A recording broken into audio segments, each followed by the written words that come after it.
आपने देखा होगा वृंदावन में या मथुरा में जब जाइए कभी, बहुत सारे ऐसे लोग हैं जो राधा कृष्ण की या छोटे कान्हा की एक एक मूर्ति लेके रखते हैं। डेली सुबह उठ के उनको खाना खिलाते हैं, डेली उनको स्नान कराते हैं, उनसे बातचीत करते हैं, उनकी पूजा करते हैं और प्रसन्न रहते हैं। मैं सच्चाई बताऊं, आज तक किसी को परमात्मा ने दर्शन नहीं दिए होंगे।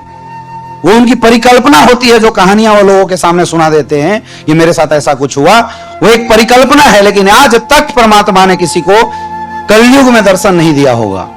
लेकिन क्या समर्पण है लोगों का कि डेली 5 तरह का खाना बनाते हैं और डेली 5 तरह के खाना बना के खिलाने की कोशिश करते हैं। छोटी सी मूर्ति जो होती है वो खाए या ना खाए, लेकिन उसको टच करा के नीचे रखने का जो सुखद एहसास है मेरे दोस्त, उस चीज के लिए वो डेली सुबह 6 बजे उठते हैं, स्नान करके पूजा पाठ और पूरी तैयारी करते हैं। ये होता है समर्पण भगवान के प्रति। और ऐसे लोगों से कभी आप मिलकर देखना, जब आप सामने बैठ जाओगे ना, क्या गजब पॉजिटिविटी का एहसास उनके अंदर से निकलता है।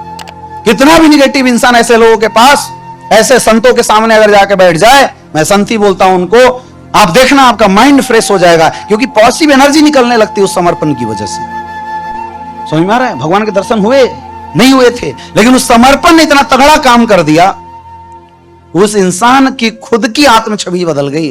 वो इंसान खुद ही परमात्मा जैसा हो रखा है आज के समय। सक्सेस भी कुछ ऐसा ही होता है मेरे दोस्त, बिजनेस भी कुछ ऐसा ही होता है। हम लोग समझा समझा के थक जाते हैं। अपलाइन की बुराई मत करो, जस्ट अपलाइन से पंगे मत लो। लेकिन मैंने अक्सर देखा है, सबसे ज्यादा कोई अगर किसी से ज्यादा जलता है तो जस्ट अपलाइन से जलता है, जबकि सबसे ज्यादा मेहनत भी बेचारा वही करता है। याद रखना, आपके जीवन में सबसे ज्यादा अगर आपका काम कोई आएगा ना, तो जस्ट अपलाइन, जिसने आपको ज्वाइन कराया है, चाहे वो कितना कमीना हो, काम आता वही है लास्ट समय में, क्योंकि उसका ना कनेक्शन आपके साथ बड़ा अच्छा होता है। उसके सामने आप निगेटिव बोल सकते हो, है ना, उसको थोड़ा धमका सकते हो, अपनी भड़ास उसके सामने निकाल सकते हो। होता है नहीं होता है? आया ना? होता है, यस। और ये भी बता रहा हूं, जीवन में जितनी बड़ी ग्रोथ आपका जस्ट अपलाइन आपके लिए करके दे देगा ना, कोई कुछ भी बोले, मैं ट्रेनिंग ही तो दे सकता हूं, ग्राउंड में आ सकता हूं आपके साथ। कौन आएगा? Just upline. जिस इंसान ने हमारे सपनों को जगाया, जिस अपलाइन ने हमारे निगेटिव माइंड को पॉजिटिव किया, जिस अपलाइन ने मेहनत करके हमें ऐसी अच्छे सिस्टम से मिलवाया, जिस अपलाइन ने इतनी अच्छी अच्छी ट्रेनिंग हमें अटेंड कराया, क्या उस अपलाइन के प्रति हमारा समर्पण नहीं होना चाहिए? होना चाहिए, नहीं होना चाहिए? तो ये जो रिश्ते आपके कभी कभी किसी कारणवश अपने अपलाइनों से खराब हो जाते हैं ना मेरे दोस्त, अगर समर्पित रहोगे तो ये रिश्ते जीवन में कभी खराब नहीं होंगे, और ये बहुत बड़ा लॉस देते हैं आपके बिजनेस को। समझ में आ रही है बात? और ये कब होगा? जब आप अपने अपलाइन के प्रति समर्पित रहेंगे, अपने अपलाइन से भी मोहब्बत करना सीखो। मैं आपको दावे के साथ बोलूं, ये फ्रंट लाइन में बैठा एक भी सिंगल ऐसा डायमंड नहीं है जो कामचोर है। एक सिंगल। काबिलियत हर इंसान के अंदर अलग अलग होती है, हर किसी की क्षमता अलग अलग है, हर कोई एक जैसा नहीं हो सकता, परमात्मा ने नहीं बनाया। हर किसी की बुद्धि एक जैसी नहीं हो सकती, लेकिन मैं दावे के साथ बोल सकता हूं, ये फ्रंट लाइन के जितने भी डायमंड एंड अबव लीडर हैं, आज भी मार्केट में अपनी औकात से ज्यादा मेहनत करते हैं। तो क्या इन अपलाइनों के प्रति हम समर्पित नहीं हो सकते? क्या इन लोगों के हाथ में अपना फ्यूचर हम नहीं दे सकते? करना मेहनत तुम्हें ही है मेरे भाई, मेहनत आप ही करोगे, अपनी जिंदगी बदलोगे आप ही, लेकिन ये समर्पण आपके अंदर बहुत बड़ी पॉजिटिविटी लाके आपको बहुत बड़ी ताकत देगा। इसलिए करना है समर्पित। द्रोणाचार्य ने कभी एक दिन की शिक्षा नहीं दी एकलव्य को, एक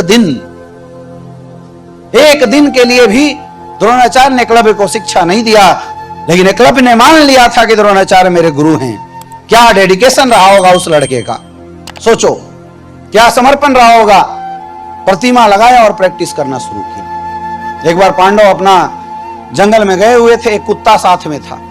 कुत्ता ग्रुप से हट गया और जाके जोर से एकलव्य को देख के भौंकना शुरू किया। क्या किया एकलव्य ने? बाण मारे और कुत्ते का मुंह बंद कर दिया, एक बूंद लहू नहीं निकला।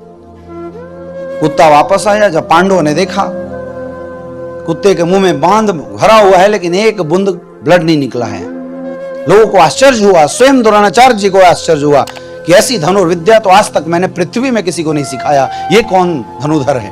क्योंकि उन्होंने वादा किया था अर्जुन को सर्वश्रेष्ठ धनुधर बनाने का विश्व का। पहुंचे, देखा भील भेष में एकलव्य खड़ा था। अर्जुन की तरफ उन्होंने देखा उन्होंने प्रशंसा करी एकलव्य की, लेकिन अर्जुन की तरफ देखा, उन्हें लगा कि मेरा दिया हुआ वचन झूठा हो सकता है। उन्होंने एकलव्य से क्या मांगा? अंगूठा।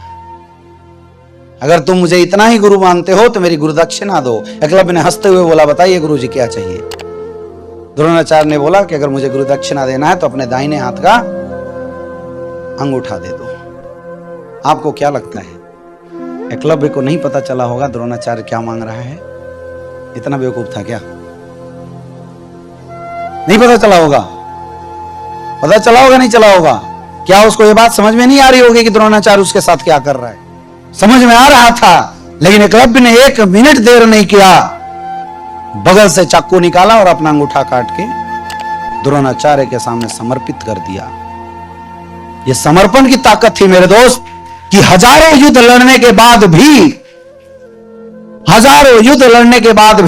आज भी जब समर्पण की बात की जाती है, सर्वश्रेष्ठ योद्धा की भी बात की जाती है, तो अर्जुन से ज्यादा इज्जत एकलव्य की ली जाती है, जिसने एक भी युद्ध नहीं जीते थे जीवन में।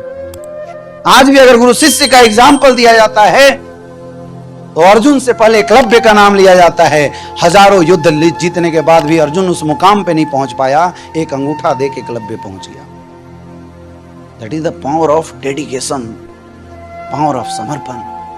ऐसा अगर आप कर जाओगे मेरे दोस्त ना, फिर आपको अपने अपलाइनों की बुराइयां नहीं दिखेगी, फिर आपको ये नहीं समझ में आएगा क्या हो रहा है। आपके अंदर खुद एक आत्मिक ताकत आ जाएगी और वो ताकत आपको एस्लीपियस वेलनेस में ब्रांड एम्बेसडर बना देगी। क्या ये डेडिकेशन हम डेवलप कर सकते हैं? कोई ऐसा प्रॉब्लम नहीं बना, चाहे वो डायरेक्ट सेलिंग की प्रॉब्लम हो, चाहे कोई भी, जिसका समाधान ना हो। आपका बिजनेस नहीं चल रहा है, कोई बात नहीं, ये प्रॉब्लम है, इसका समाधान है। अपलाइन आपकी डाउनलाइन को भड़का रहा है, कोई बात नहीं, ये एक प्रॉब्लम है, इसका समाधान है। आपकी टीम दूसरी कंपनी में चली गई, कोई बात नहीं, ये प्रॉब्लम है, इसका समाधान देखना है। हमारा सेल ग्रो नहीं कर रहा है, कोई बात नहीं, ये प्रॉब्लम है, इसका समाधान देखना पड़ेगा। क्या प्रॉब्लम आने के बाद या डिससैटिस्फैक्शन होने के बाद मोबाइल स्विच ऑफ करके ग्रुप से बाहर होके घर में बैठना कोई समाधान है? तो फिर आप ऐसा क्यों करते हो? बोलते सर मेरे ईगो पे बात आ गया था। बाहर ईगो,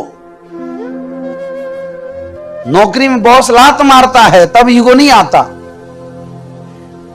बिना पैसे के पड़ोसी गाली दे देता है तब ईगो नहीं आता, हॉस्पिटल में जाते हैं पीछे लाइन में खड़ा कर दिया जाता है तब ईगो नहीं आता, परिवार के साथ रोडवेज के बसों में धक्के खाते हैं तब ईगो नहीं आता। जिंदगी में कुछ बदलना होता है और वहां एक इंसान ने, जिसने कुछ बनाया है, जिसने कुछ हमारे लिए किया है, वो इंसान अगर कुछ बोल दे तो हमें क्या आ जाता है? ईगो। समझ रहे हैं ना? छोटी मानसिकता। किस बात का ईगो यार? किस बात का ईगो? क्योंकि आप तो पास है, इस बात का ईगो? क्योंकि हम रूबी स्टार बन गए, इस बात का ईगो? बोले सर मेरे अपलाइन ने मेरी टीम के सामने मुझे डांट कैसे दिया, ये मैं बर्दाश्त नहीं कर सकता। बोले पैसा सर बाद में करेंगे, इज्जत भी तो कोई चीज होता है पारे तुम्हारी इज्जत। जब ये दुनिया इज्जत उतारती है उस समय इज्जत की याद नहीं आती, और किसी अपलाइन ने अगर गुस्से से कुछ बोल दिया तो इज्जत की याद आ जाती है। बिना टिकट के टीटी जाते थे और टीटी गेट से बाहर निकाल देता है कॉलर पकड़ के खींच के, उस समय इज्जत नहीं उतरती हमारी।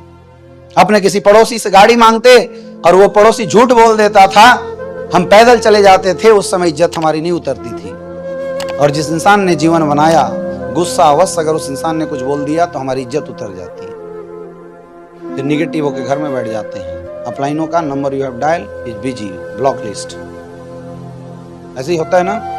ये लीडरशिप की निशानी नहीं है। एक अच्छा लीडर होता तो क्या करता? अगर एक अच्छा लीडर होगा तो वो बातचीत करेगा,